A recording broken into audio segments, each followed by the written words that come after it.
Good day, welcome to Literature 2. And this discussion will be delivered by the Group 11, which is a reporter of Batalyon Noemi and Montejo Mary Chris. And now, before we start our proper lesson, we're going to discuss first the objective of this lesson. 1. To know the author and its literary works. 2. To understand and interpret the message of the poem. 3. To appreciate the literary piece that gives an inspirational message to the readers. And now, let's start with the discussion. So, before we start our proper discussion regarding to literary piece, we're going to give you first the brief discussion regarding to poetry. First, poetry, it is a literature that invokes a concentrated imaginative awareness of experience or a specific emotion responds through language chosen and arranged for its meaning, sounds, and rhythm. So basically, a poetry or a poem, it is a dimensional when it comes to expressing our own experience, our own emotion, and so on. And it's a really good thing that most of this generation know how to write in a poetry, and it's give us like a freedom or and it give us awareness regarding to how we express our emotion regarding to writing a poetry. So before we discuss the literary piece we have, we're going to discuss first the author of that literary piece. And he is William Wordsworth. William Wordsworth was one of the founders of English Romanticism and one of its most central figures, important intellects. He is remembered as a poet of spiritual and epistemological speculation. A poet concerned with the human relationship when it comes to nature, and appears of advocate of using vocabulary and speech patterns of a common people in poetry. So, when we say English Romanticism, it is also known as a movement of art that an individual or a person is really an illiterate or literate when it comes to expressing arts of literature. And what we say on this, that most of the literature, most of the literary piece that William Wordsworth made was concerned about human relationship when it comes to nature. So, he really loved or he really liked to express her emotion, her experience regarding to what happened on her environment. So, for the next slide, he began his writing a poetry as a young boy in grammar school and graduated from the college. He went on a walking tour of Europe, which is deepened his love from the nature and his sympathy for the common man, both major themes and poetry. So, at that young age or at that young boy, he already known how to construct or write a poetry. It's really amazing because at that young age, he already know how to express his art when it comes to literature or when it comes to writing a poetry.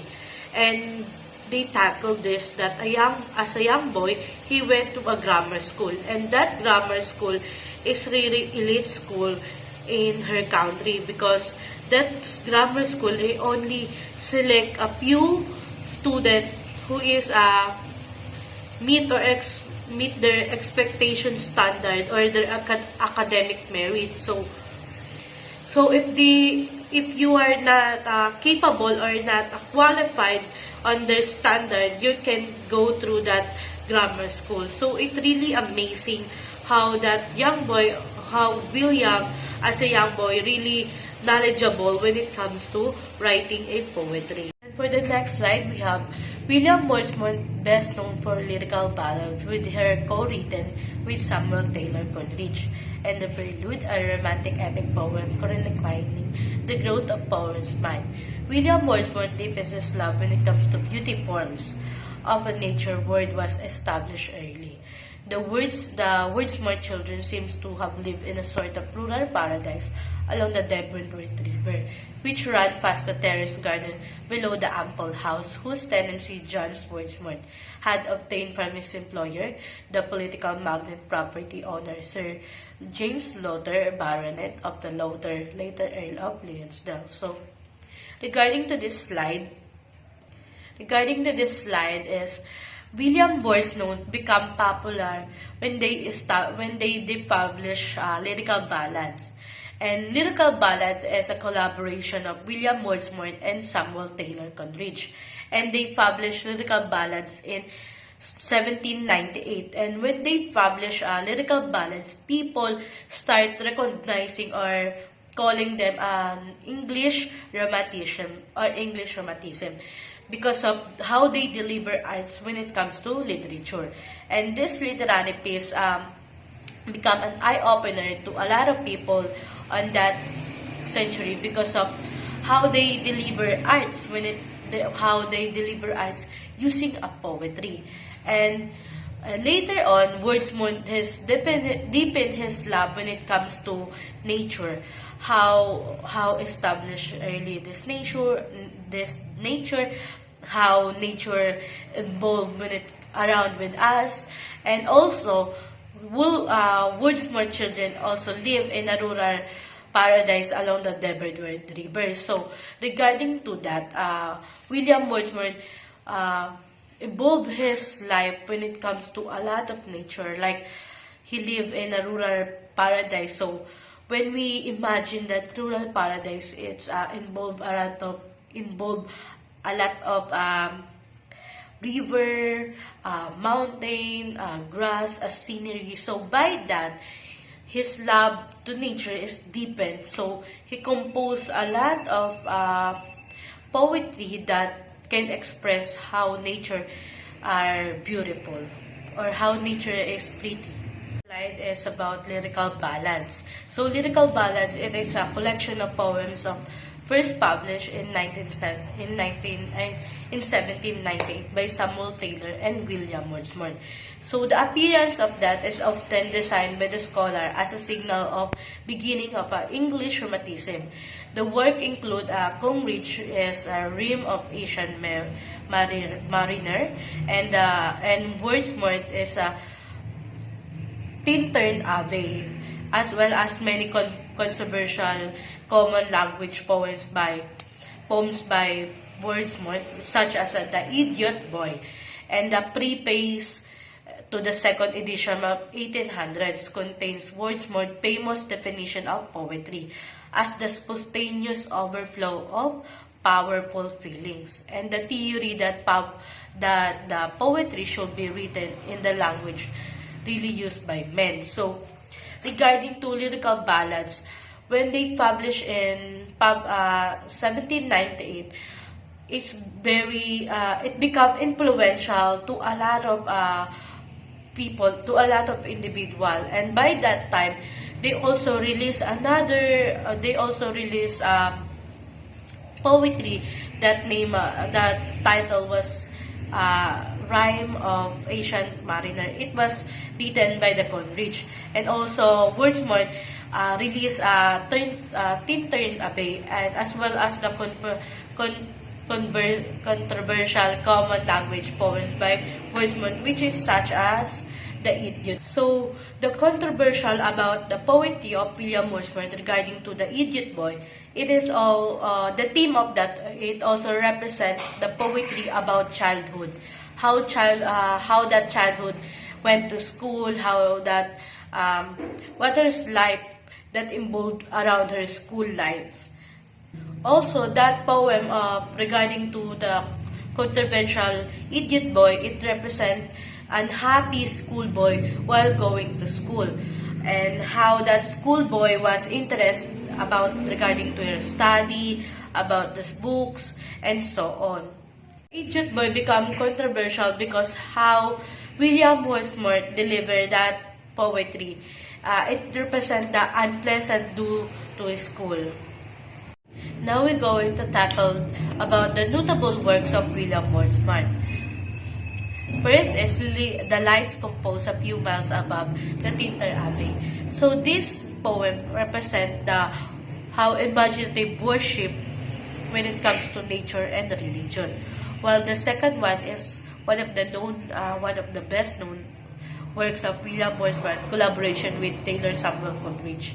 So, lyrical balance is importance how we use in our ordinary life of a language in everyday needs life.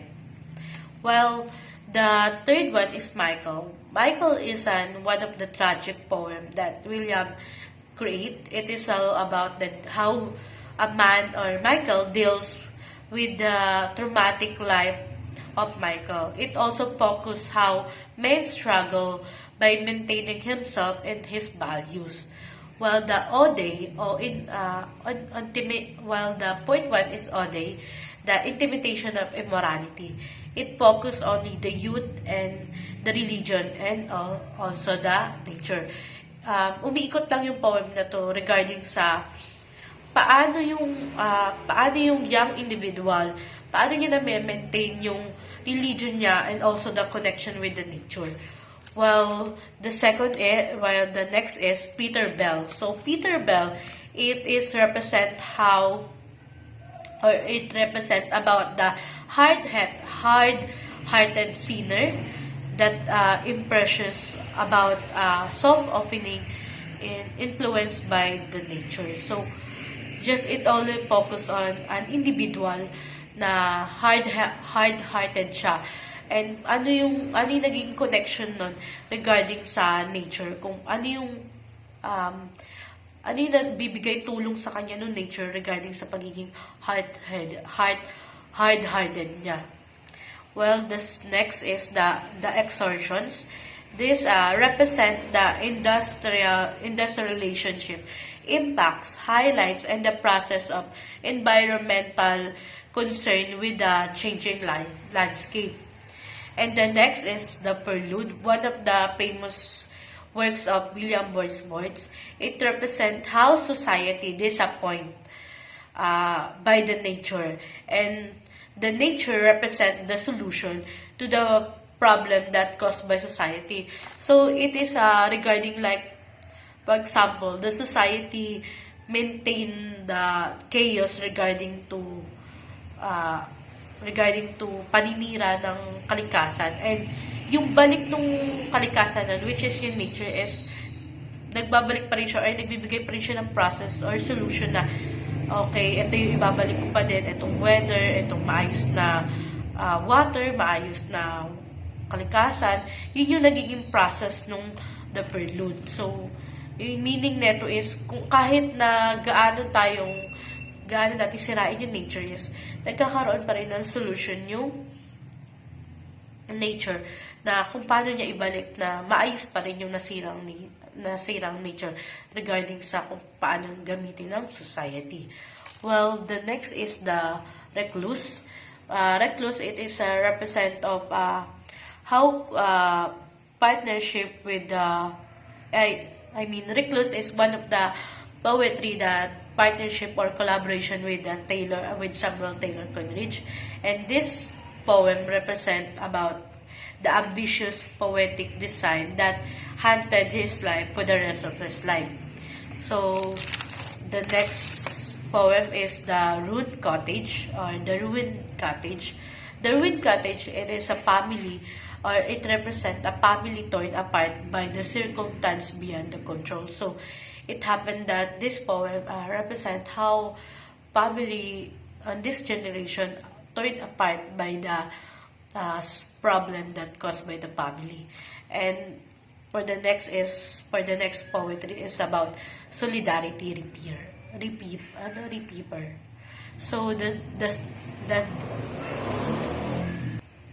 So the solidarity reaper is represent how we express the beauty about a man. So it's just involve how a man can express her emotion, can express her who am I, or can express kung sino man siya, and kung paano niya express yun yung beauty na nai-represent niya. Well, the last one is the word is too much with us. It is one of the most influence or most famous work of William Wordsworth. And this poem represents how humankind and nature blaming the industrial society. So, the word is too much with us is one of the literary pieces we're going to tackle later on. And this literary piece represent how human or how we destroy the nature, how we use the nature regarding to what we want to use it. And that's all. So, one of the famous works of William Wordsworth is all about the world is too much with us. So, it is a sonnet that was published in 1807, which is one of the central figures of the English Romantic movement. So, the poem laments the withering connection between humankind and nature. So, blaming industrial society for replacing that connection with material pursuits. So, Wordsworth wrote the poem during the first industrial revolution, wherein it is a period of technological and mechanical innovation that's spanning the mid-18th to early 19th centuries that thoroughly transformed the British life. So now, let's talk about the short summary of the poem The World is Too Much with Us. So this poem talks about the material world, that of the city, our jobs, our innumerable financial obligations, such as controls our lives to unhealthy degree. So we are always rushing from one thing to the next. So we earn money one day just to spend it for the next day. So the result of this is that we have destroyed a vital part of our humanity. So we lost our ability to connect with and find tranquility in nature. So when we say tranquility, it is a sense of peace and quiet. So in exchange for the material gain that we gain, so we have given away our emotions and liveliness. So the ocean that reflects to the moonlight on its surface and the peaceful, momentarily windless night, which is like flowers whose petals are folded up in the cold. So these natural features still exist, but we just can't appreciate them. So our lives have nothing to do with the rhythms of the natural world. So as a result, those rhythms have no emotional impact on us.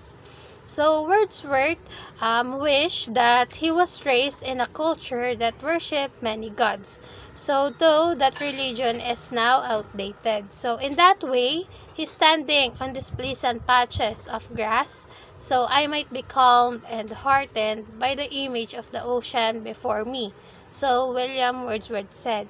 So he might see the Greek god Proteus taking shape before very eyes, or hear another Greek god which is named as Triton that he was mentioned in his poem, blow his legendary. So spiral groove conch shell. So those Greek god that he mentioned was included in his poem. So later on we will understand, or we will know what will be the lesson or message of that poem. So now let's read the poem made by William Wordsworth entitled The World is Too Much with Us. So the world is too much with us late and soon. Getting and spending we waste our flowers. Little we see in nature that is ours. We have given our hearts away, a sordid boon. This seed that bears her bosom to the moon. The winds that will be howling at all hours, and are up-gathered now like sleeping flowers. For this, for everything, we are out of tune. It moves us not, great God. I'd rather be a pagan suckled in a creed outworm. So might I, standing on this pleasant plea, Have a glimpses that would make me less forlorn? Have sight of Proteus rising from the sea? Or hear old Triton blown his wretched horn? So, in the poem entitled The World is Too Much with Us, the speaker described humankind's relationship with the natural world in terms of loss.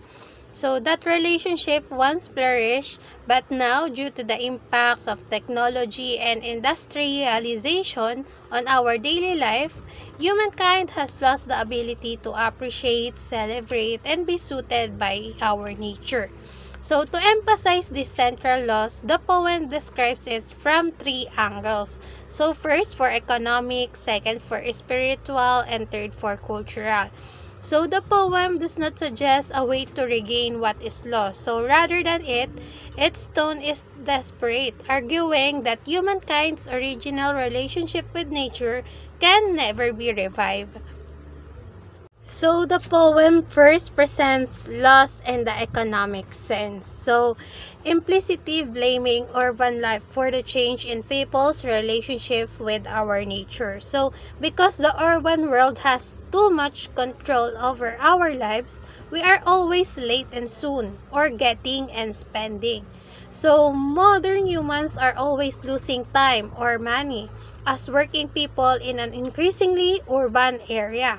So their lives are structured by a never-ending series of appointments and transactions. So this lifestyle comes at a price. So it destroys our power to identify with nature or to appreciate the world around us. So by focusing their powers on material objects, so people grow unaware of their wider and arguably more important surroundings. So the result is that nothing in nature or elsewhere is ours.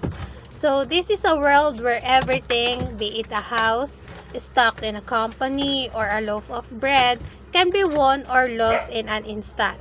So by describing nature as something that can be owned or possessed, so the speaker may be implying that modern human beings have lost the ability to think of relationships and emotions in anything but economic terms. So the poem next dwells on spiritual loss. So too, without forgetting that loss, economic roots. So we have given our hearts away. So the speaker says, though it uses economic language, people give something away in exchange for something else. So this line adds another perspective to the depiction of loss. So the price of material gain and industrial progress is the human heart itself. So it is a symbol of life and emotion. So in exchange, people receive a boon. That is, they gain something. So yet what they gain is sordid. So sordid, it is a dirty and immoral. So in exchange for industrial progress, so people have reduced themselves to an almost less than human state. So the speaker suggests that this loss of humanity outweighs the material gain. So as a result, we are out of tune and nature moves us not. So people have fallen from an ideal natural state into one of disrepair. So having given away their ability to access deep, enduring emotions, so they are numb to the beauty of the natural world. So spiritually unmoved by it. So in its final lines, so the poem describes a cultural loss, and its tone of resignation suggests that the loss is permanent. So the speaker invokes Greek paganism, introducing a version of society which nature played a larger role in human life.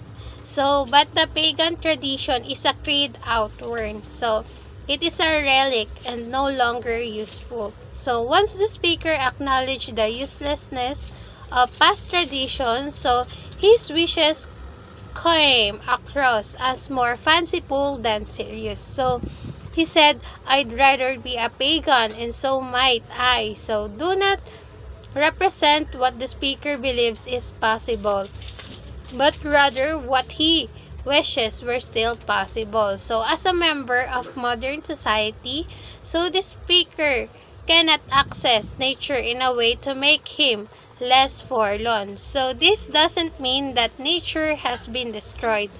So the pleasantly still exists, it just doesn't suit the speaker. So at this moment of emotional despair, so the best he can do is imagine a past that in its fullest form, so is lost and inaccessible. So the poem explores how modernity has eroded not just people's connection to nature, but also people's sense of individual identity. So the poem subtly suggests that modern city life has led to a sort of uniformity of experience, and that individuals are powerless to resist society's effects. So the poem's first 8 lines notably make use of the collective pronoun we as they reveal how a society grows. So the individual fades. So in industrial society, we lay waste our power. So a power, skill, or ability is something that might distinguish an individual. So, but in an industrial society, it focuses on material gain. So those distinguishing characteristics disappear. So as a result, everyone meets the same fate. So little we see in nature that is ours. So the speaker also suggests that the natural world used to function as a sort of mirror in which humans could learn about themselves. So a tranquil counterbalance to the chaotic city, and which encourage self-reflection. So, as humans that grows apart from nature, so the poem suggests that they lost that space for self-reflection. So the speaker, or William Wordsworth, insists that we have given our hearts away, in which it describes a collective act which every person giving away their heart. So everything they personally care for in the name of supposed progress. So this reveals a sense of individual suffering and loss beneath sweeping societal change. So also with the pronoun we in the poem's first half, the speaker thus describes how industrial life has isolated people in general from nature and partially erased their unique identity. So with the switch to I in the second half, the speaker attempts to respond to those changes, and in doing so provides an example of person living within that industrialized society. So, for the additional information, so the first person speaker, or William Wordsworth, offers no solution to the problem presented in his first line of poem. So instead, he suggests that the individual is essentially helpless in the face of broad societal change through the allusions to the mythical Greek gods Proteus and Triton. So in a context that showed more faith in the Greek tradition, so these gods might actually represent the power of the individual. So Proteus, with his ability to constantly change form, could stand for individual versatility.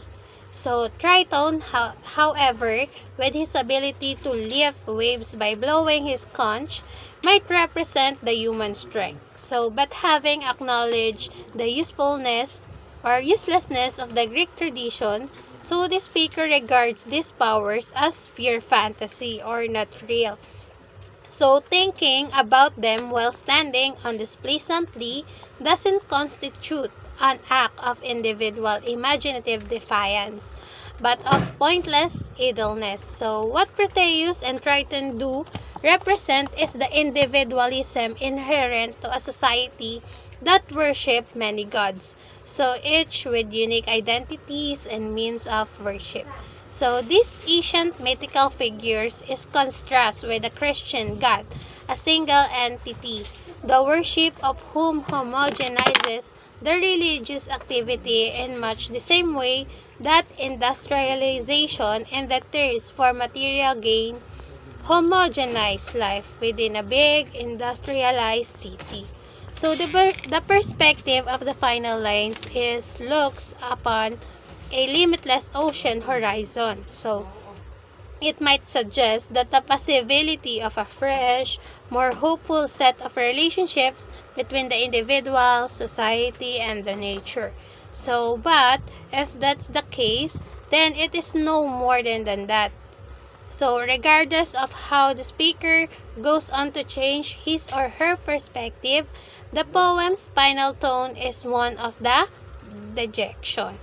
So, in the poem, The World is Too Much With Us, the moral lesson or the message of this poem states that human beings are too preoccupied within the material things and have lost touch within the spiritual and with our nature. So, William Wordsworth, in short, expressed his deep concern about the growing love for the world, so to our Mother Earth. So, since most of the people becomes a slave to Mammon, so when we say Mammon, it is the god of money. So, he appealed to all of us, to all of the people in this world, that to give up Mammon worship and begin to love our nature, since our nature is the life, or it gives life. So, and as of now, we are living in industrialization and more on technology. So, it demonstrates influence on human thought. So, as a student or as a human, we should take care of our environment, since it helps us to live in our own way and it gives good effects in our lives. So that's the end of our topic about William Wordsworth and his famous work entitled The World is Too Much With Us. So thank you for listening and we hope you learned something from it. So God bless everyone.